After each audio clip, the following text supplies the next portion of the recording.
Welcome everybody to the first ride and review of the long-awaited 2025 Ducati Panigale V2. But I gotta tell you boys, this is exactly my kind of motorcycle, for my riding nowadays anyways. I'm really loving this new generation super sport category. They're more accessible, they're lighter weight, they're a little bit cheaper than they used to be. I think this is exactly the type of bikes that we need to be building so more people get interested in motorcycling. Now the more cynical among you might say, yeah, that's not a Panigale. They raised up the bars, they lowered it 35 horsepower, they put cheapo stuff on it, there's not even Desmos anymore, and you know what? They screwed it up with the crazy double-sided swing arm and exhaust setup. This is not my Panigale. Not my Panigale. And look, I get it. If you're a diehard Ducatista, you love the big twin motorcycles. To be honest, you probably got very upset when they released the V4 Panigales and they started going away from the twins. But I don't think we can let that hold us back from progress and future motorcycle models. This thing has a lot going for it. And in today's video, I'm going to take you on a deep dive on this motorcycle. We're going to get it out on the road, get it out on the twisties, highways, handle some suburban traffic, see how this motorcycle would fit for you. There's going to be a lot to talk about, so sit back, relax, grab some popcorn or a cup of tea and enjoy yourself. Now, I did want to mention this motorcycle is actually being given away on my website, yammynoob.co. I've given away like 58 different motorcycles over the last 6 years. This is the newest one that we're giving away, so make sure you sign up as a member on my website to lock in your chances to win. We wanted to extend a congratulations to our recent winners, Andrew, who won the CBR 650R. We have Jeremy from Iowa, who won the MT-07, and of course Tommy from Texas, who won the Triumph Street Triple 765 RS. Make yourself the next winner. Join as a member on my website. You get access to our Discord server, the exclusive newsletter, exclusive behind-the-scenes looks at what we're doing, discounts on our merch, and discounts on our Twisted Road rentals as well too. Support the show. I appreciate it. Now let's start swinging a leg of the Panigale V2S. So I'll skip over the MSRP and tell you what I paid for this motorcycle out the door. This V2S, which comes equipped with the Olin suspension front and rear, was $22,000 out the door, boys. That's a spicy meatball for a motorcycle making about 120 horsepower. Is that good enough? I don't know. Flicking the key, looking at the cockpit, it certainly feels like a premium experience. I see the Ducati silhouette coming to life there, the Panigale V2S. I really, really love, oh, look at this. Look at this layout, boys. A little bit dense, right? But we have clear, flat display on a black background. This is how every TFT should be. Triumph, looking at you. Let's fire her up, shall we? Go ahead and put her into neutral. We have to flick this up and then kind of a lazy starter motor. I'd like to think that's Ducati signaling its performance benefits. Look at a quick sound clip.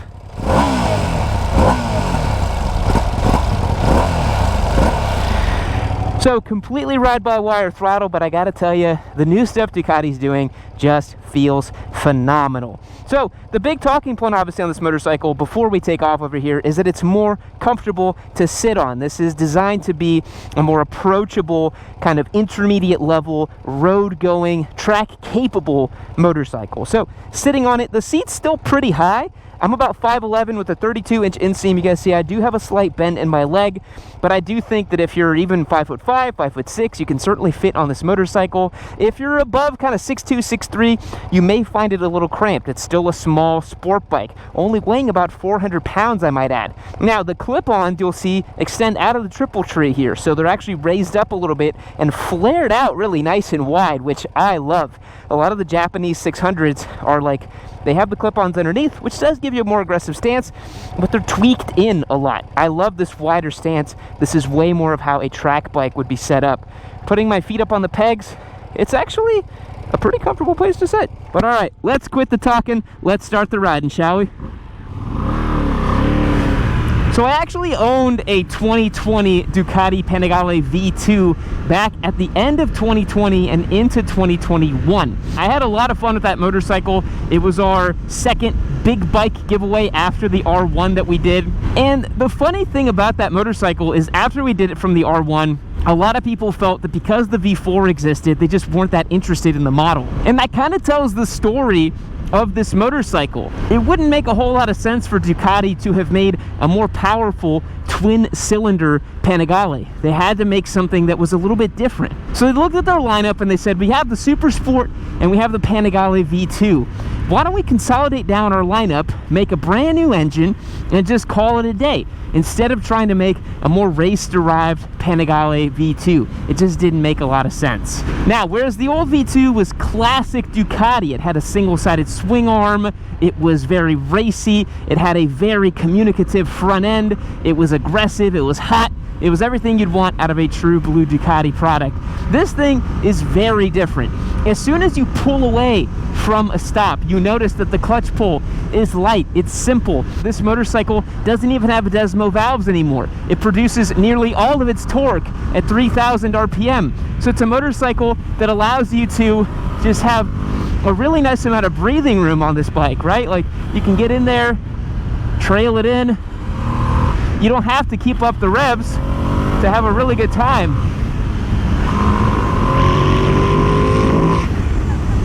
But it's still really fun.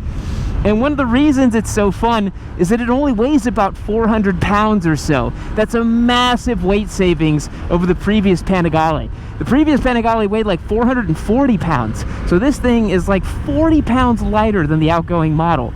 And yes, it does make 35 less horsepower. But I'll tell you, from the seat of the pants here, you know, because the torque is so accessible and broad in the mid-range, the vast majority of the time you're riding this motorcycle on street, it doesn't really feel all that much slower than the old Panigale. What it does feel, though, is a lack of theater, a lack of drama. And that's the intangible sort of thing that you can't really quantify with a motorcycle like this. You can't really consider that engineering has to account for theater and drama. And that kind of goes back to some of the more old school things we think about with, you know, like, oh, an Italian motorcycle should have panache and theater and excitement, and it should be hot and loud and crazy. But realistically, the easier a motorcycle is to ride, the more fun it is, the better it is.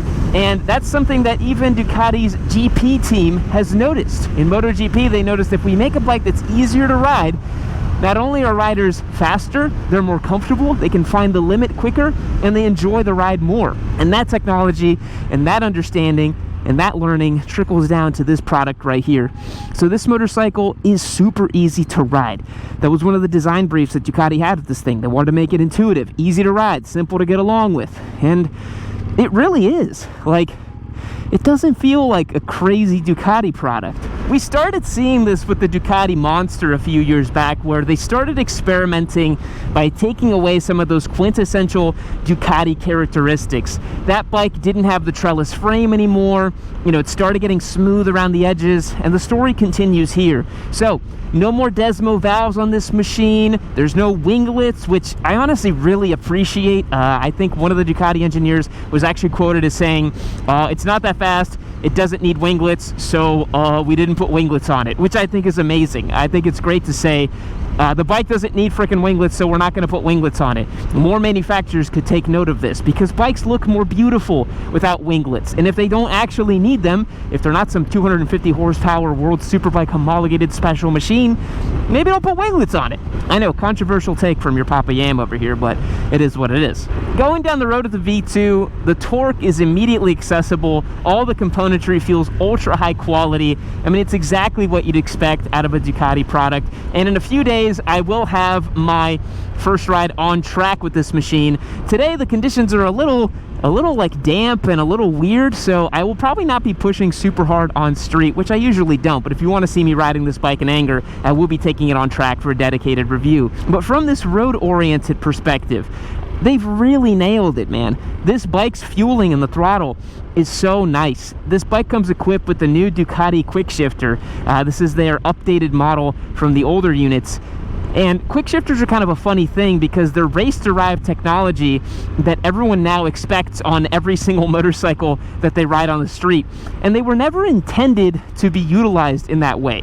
Quick shifters are meant to activate based on wide open throttle at the red line, you know, on track. But Everything from touring bikes to entry-level bikes have quick shifters now, and Ducati realized, okay, people are actually using these things when they're riding on road, when the transmission is not under a lot of load, when they're not wide open throttle. So they've done some really clever tuning of both the throttle and the quick shifter such that it activates in the smoothest way no matter how much throttle input you're giving it, which is really cool. I've never felt a quick shifter system that works this smoothly both up and down the gearbox no matter your throttle input. Typically you have to have a lot of throttle input and then it activates smoothly. Otherwise, it's kind of rough. So we have a quick shifter that works beautifully. We have throttle feel that's predictable, communicative. And the other really amazing part about this motorcycle, since I did take it out on track and I've dialed it back into more of a road mode here, my preferred settings, you have a wonderful suite of electronics on this motorcycle. You can go into road mode and it's super relaxed, super dialed in. But the big thing that you want to look at with this motorcycle, especially this V2S, is that Öhlins fork up at the front and the Öhlins shock out back. What a flexible, high-quality unit. I had this dialed in for the track. It was stiff, it was commanding, it was awesome to ride. I could rail the bike around as fast as I wanted to. And then I come back here on street and I dialed it back in for the road setting, and it's comfortable, it's supple, it works really well as a road bike. And I love having this kind of invisible hand of the electronic suite really kind of cradling you in a way that you don't notice. That's the best kind of electronics on a motorcycle, is when you don't notice them activating or being utilized. And that's exactly what this motorcycle feels like. It is so sweet to use. One big benefit of a motorcycle producing less power is less heat. Now, if you've never ridden a Ducati before, you may get on this bike and say, oh man, it's kind of toasty. This bike runs incredibly cool for a Ducati. Because you no longer have the exhaust pipe being routed underneath the seat, this motorcycle is way cooler. Also, it produces less horsepower, and less horsepower equals less heat. It's kind of a thermodynamic law, right? The more power you're making, the more heat the engine's probably putting out. You also have some really nice scooping and vent technology on this bike that just means it runs really cool as a top. To be honest, my Touareg runs hotter than this bike, which is more of an indictment on my adventure bike than anything else, but you know, it is what it is. So I wanted to try something a little bit more boring here. We're going to watch this guy take a left, and I'm going to click it down into 4th gear. I want to see how nice I can make this. So look at that. The gearing is short, it's snappy, it's really what you want for a street bike. That's the thing that people don't like talking about leader bikes is, you know, you'll be stuck in 1st and 2nd gear the entire time you ride the damn thing. This motorcycle, you get to actually engage the gearbox. It's super nice. And because you have torque basically everywhere, you can kind of be a little playful with it. You can be in a lower gear, a higher gear, and you can kind of allow yourself a little bit of wiggle room and just have some fun. We're going to exit this in 4th gear. I got plenty of torque to get out of there. No problem at all. That is a ton of fun. So where does this bike lose out? Where is it not quite meeting my expectations? Well, I do think that the better buy is probably the standard model V2. You're going to save quite a bit of money over the S, and the S does get you the Öhlins suspension. It is the bike that I would prefer, but realistically, you're going to get 95% of the experience of a Panigale V2 by not getting the S. You don't necessarily need to get the S to experience all of it, but it's really hard in a world where you can buy a lot of great used motorcycle. You can buy maybe even the Yamaha R9 if you're comparing the two, and this motorcycle does have some things that I kind of feel are egregious in terms of the Ducati tax that you have to pay. You guys will see here there's a cruise control module, and I'm not even going to talk about it today because the cruise control is an added option, and I did not want to pay for that because I'm like, well, this is just ridiculous. And then on top of that, they literally still have it there, and I only found that out when I got the bike and I started trying to do the cruise control, and I kept telling me that it was not available in my current configuration. I tried all the configurations and it was never available, and then I looked it up online and it turns out you have to pay extra for the cruise control. Maybe I got something wrong in the settings, but that is egregious to me. The other place that it misses out, in my opinion, is it is really such a great road bike. It's such a great flexible track bike as well. But again, it does lack that final sort of 10% of motorsports theater and drama and excitement. You know, the motor is just so refined and so silky smooth that it ends up not even really feeling like much of a Ducati, to be honest. The only way I know that it's a Ducati is lower down in the register. It has that classic growl of a Ducati L-twin, but really, when you get it up in the register, it doesn't sound really like a popped up Ducati twin. We'll make our way around this vehicle up here and I'll try to show you guys. Just got to be mindful of our visibility.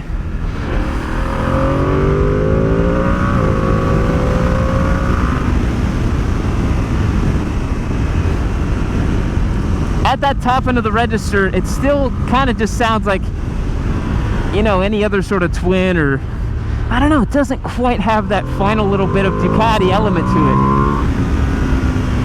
But the interesting thing is, even on street, it still feels like, you know, 120 horse.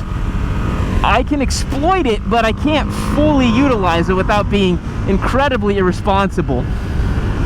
And it's really nice to be a little bit more responsible on road. We don't want to be riding in a way that's crazy or aggressive or that's going to get us in trouble. And this motorcycle really lets you have a lot of fun, but not necessarily feel like you have to ride 10/10 for it to be fun. And that's, I think, the trick that it plays really well. It's a bike that you can ride, you know, at 2/10 or 8/10, and it's pretty damn good doing both of them, you know? It's just so confidence inspiring. You really just learn this bike really quickly, get along with it really well. Very enjoyable. The braking feel is fantastic from factory as well. I have basically no complaints about this machine's braking performance. You have top shelf Brembo calipers up front, pinching dual disc rotors, really excellent feel from the lever, even with an ABS equipped line. Super nice. You know, it's really funny, a lot of the people online who think that this bike is way too slow and not capable enough, they don't consider the fact that it's so much lighter and the gearing is so much tighter and the torque is basically right there on tap. So honestly, it really feels just like a slightly more comfortable old school Panigale V2. They didn't necessarily make something that was like so insanely, you know, watered down or neutered or anything like that. It's really damn good. A lighter weight motorcycle is typically more confidence inspiring too, because you feel like you have more of a command over the machine. Old school super bikes and even some of the 600s, to be honest, they're like heavier, they're denser, they just feel a little bit more serious. And I really appreciate the fact that this motorcycle doesn't feel overly serious. It just feels like a fun, good time. I'd be really surprised if anybody was slower at the track or in the canyons using a 2025 Panigale V2 or a 2024 Panigale V2. It would be very shocking to me if somebody was significantly slower on one versus the other, because again, I feel like I have as much torque as I need to get out of corners. I can ride this thing as fast as I want. I have precision over the front. I can brake more and trail into a decreasing radius if I want to. I can pick up the motorcycle. I just find it incredibly easy to use, and I don't think anybody riding an old one would be faster, unless you're talking about in just a straight line, like, you know, silly kind of highway roll racing situation. But it doesn't seem like the person who would buy this would be a highway roll racer, right? Like, that just feels a bit silly. So who is this bike for? You know, it's kind of hard to say, because I started off the video saying that it's exactly the kind of bike that I would want, and that is true. This is a motorcycle with the power to weight ratio that I would feel really happy with. It's got enough sporting character to keep me entertained on road, but it's still capable enough on track to have some fun with. But the price point elicits someone perhaps in a slightly higher tax bracket than your average motorcycle rider that you'd meet on the road, right? So I think it's for someone with discerning taste, someone who's very realistic about their abilities with the motorcycle, and they've maybe been around the block enough to realize the outright power is not the be-all end-all. I also think that an ideal customer for this would be someone who's considering getting into sport bikes but doesn't want to try a V4, doesn't want to go completely crazy with it, right? Appreciates the fact that they're going to ride mostly on road and have fun with their machine rather than going out and chasing, you know, insane lap times at their local track or riding a complete degenerate on road. Man, this thing's fun. And I'm not tired at all of riding it. It just gets better the more miles I put on it, which is so sweet. Plenty of torque to make it up the hill. Plenty of torque, baby. All right, so we know the Panigale is going to be a lot of fun on the twisties, but let's go and take it out on some suburban roads and see how this motorcycle fares in traffic and as something that you would commute with. Now we find ourselves on the classic American suburban street here. Probably the most common use case if you're going to go out and buy yourself a Panigale and you do live in America. I assume all Europeans are just in the Dolomites at all times, but this is a pretty common traffic setup for us. We are luckily out here on a Wednesday at like 11, so not too many cars out. But the cool thing about the Panigale is when you take off from a red light with it, it really tells you that it's not a race bike. The old V2, when you pulled away at a stop sign, it really just had this crazy quality of like, it would go like, and it would kind of like get going into gear. That Super Quattro engine just really was not a great performer in terms of its low-end characteristics. This 890 is completely different. It's got all the torque down low, so what it does is it allows you to pull away from the stoplight really smooth. It doesn't do that thing the old Super Quattros used to do. And as I sit here at the red light, you know, typically if I was on any other Ducati product from days past, I would be cursing all the gods that I could think of that I'm going to be scorched sitting here. But aboard this machine, this new Panigale V2, I'm happy as a clam. It's not warm at all. It's completely fine. And that's awesome. I love having a Ducati that I can actually live with, you know, and I don't have to make excuses for, and I don't have to try super hard to make work. Short gearing and accessible torque means that this bike basically behaves like a naked motorcycle around town. You can slice through traffic super easily. It's very narrow, it's very easy to ride, and with that torque just on tap, it's so easy to just slice through any traffic or cars that you need to, quickly change lanes, and really just feels incredibly easy doing it too. I mean, I'm riding this bike, and if I didn't look down, I'd kind of forget that I'm on a Panigale sport product, you know, a Ducati sport product. This is not something that feels totally out of the ordinary. It doesn't feel super theatrical or difficult. It doesn't feel like I'm like, oh my God, I can't wait till I get to the highway because I don't want to ride this thing slow speeds anymore. It's a bike that legitimately feels very nice to ride in these kind of conditions. Let's see how she'll go for a little lane split. Got tons of space here. Go for a little split. Looks like the light just turned green. We'll filter up through here. The Panigale has a really nice narrow body to it, so filtering is incredibly easy. So if that is encouraged or legal where you live, perhaps you're in California, here in the States, rest assured the Panigale is a wonderful lane split partner. I just wanted to show you guys here in Texas. And to be honest, I do lane split here in Texas as much as possible. Perhaps the word is filtering. I just filter up to red lights more often than not. And I gotta say, I look at this motorcycle in the reflection of a lot of cars as I'm riding it, and it looks like $1 million bucks, you know? It is unmistakably a high-end Ducati. You don't think that this bike is some sort of entry-level Japanese bike. You know, I think a lot of people thought that the new Monster was like, oh my God, it just looks like a Yamaha MT bike. Why would I buy the new Monster? And this motorcycle, man, it doesn't look like that at all. This thing looks great. And what's cool about it is, you know that it's more comfortable to ride, but nobody else is going to really think that this is a more comfortable sport bike. They're just going to think it's a classic sport bike. And as we enter the highway here for our highway testing portion of it, you're going to know that it's a sport bike because you'll get on the throttle and it feels incredible. So we'll go ahead and flick the wick.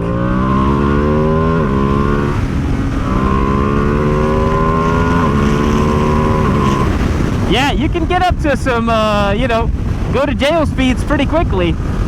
Now, is it going to do 186 miles per hour like your buddy's R6? No, and your buddy's Speedo probably is also completely incorrect as well. This motorcycle probably has a top speed of, I would guess, like 145 if I was going to be generous to it. On track at the back straight at ECR, I hit about 135, I think, and that was the top of 5th gear. So I think it's 6th gear. You have a little bit more wiggle room at the top, and I'd estimate maybe about $140. In real world scenarios, it is every bit as fast as you'd want this type of motorcycle to be.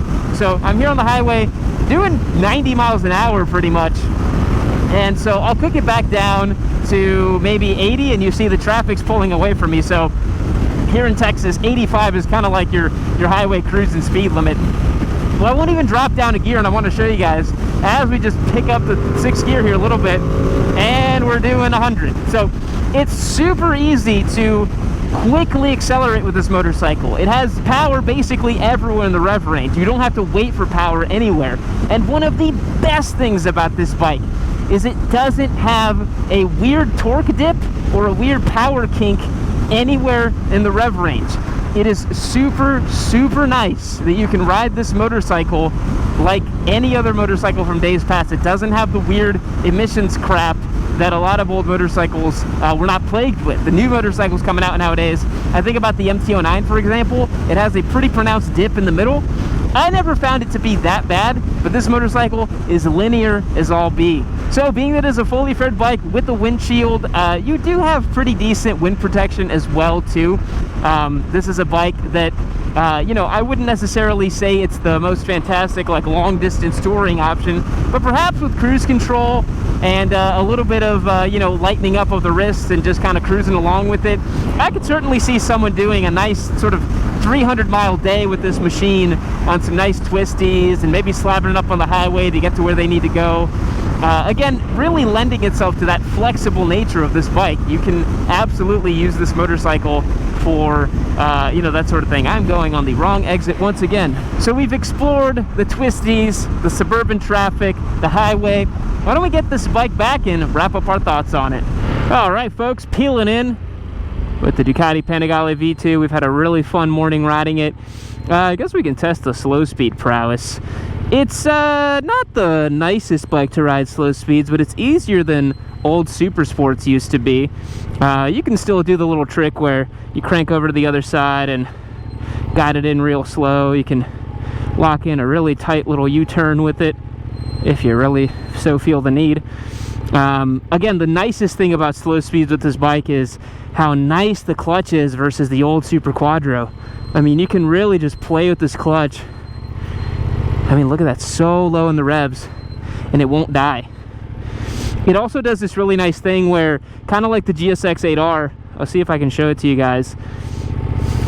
When you are clutch fully pulled in, and then you let out a little bit, see how it raises the revs? Listen. You can take away without really even adding any gas.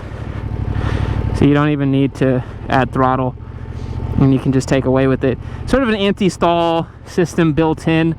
You can slow it down. As long as you don't pop the clutch, it pretty much lets you pull away with no throttle engagement, which just makes it easier to ride and live with. And then, I mean, the thing frickin' rides itself, I guess. You guys see there. You literally don't even need to add any throttle. It's kind of crazy. You just feather the clutch and you just do all your slow speed maneuvers. Look at that nice lizard. Very nice lizard. A VNL, if I were to say so myself. Alrighty, boys. Panigale V2S. What do I make of it? Oh, she's very good. Very, very good machine, guys. Oh my goodness. It's like what you imagine a fun sport bike to be.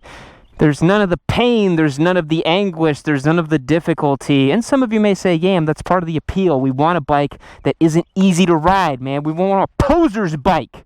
But I actually don't think this is a poser's bike. I actually think that 600s are poser bikes if you ride them on street and you never take them on track and you don't know what you're doing. To me, this motorcycle strikes me as something that someone who really appreciates classic, good, fun sport performance and doesn't feel like they need to, you know, beat their chest and shout about it all the time.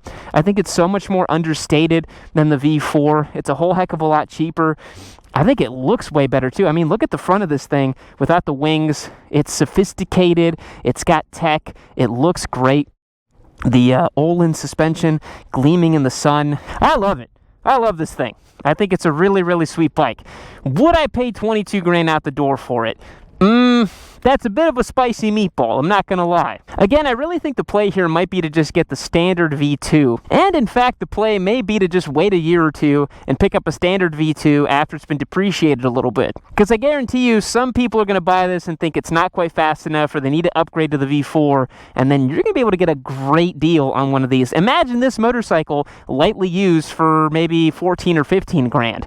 Then we're really talking. Then that's gonna be a really great buy. That's a lot of bike for the money. So, easily this motorcycle as a street sport bike on road ranks a 9.2 out of 10 for me. Very fun, very enjoyable, very communicative. There's very little that I would say that's quote unquote wrong with it. The more I ride it, the more I fall in love with it, the more I want to put miles on it and I want to enjoy it.